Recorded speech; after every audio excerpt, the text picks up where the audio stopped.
Համայնքային ոստիկանության Շենգավիթի բաժնի ծառայողների հերթական բացահայտումը սովորական հանցագործությունների շրջանակից չէր։ Այս անգամ հանցագործների թիրախում մշակութային ժառանգություններ։ Համայնքային ոստիկանները օպերատիվ տեղեկություններ էին ստացել, որ Աշակունյաց պողոտայում գտնվող առևտրի կենտրոնին հարակից Բիայնական դամբարանից ապրիլի 24-ին գողացել են պատմամշակութային բացառիկ արժեքներ կայացնող իրեր, քրեղեն, փական եւ խորհրդանիշ հանդիսացող կնիկ։ Ես գալի բացում եմ, որպեսզի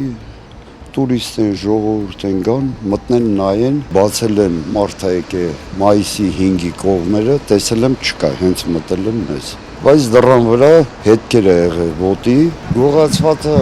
մեր թվարկությունից առաջ 8-րդ դարի այդ քթածոները ինչ որ քթել են։ Ըստ հնագիտական պեղումների տվյալների ենթադրվում է, որ դամբարանը պատկանել է բարձրաստիճան ազնվականի կամ զինվորականի, իսկ գողացված առարկաները այդ դարաշրջանի եզակի նմուշներ են։ Շենգավիթի բաժնում լայնածավալ օպերատիվ հետազոտական միջոցառումների արդյունքում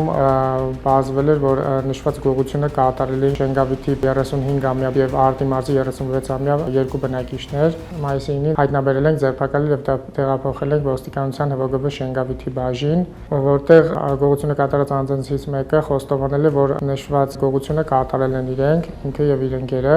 Շենգավիթի բաժնի համայնքային ոստիկանների բացատրական աշխատանքների արդյունքում 36-ամյա տղամարդը ներկայացրել է գողոնը։ Երիտասարդները կազմված փաստաթղթերի հետ ներկայացվել են նախաքննական մարմին։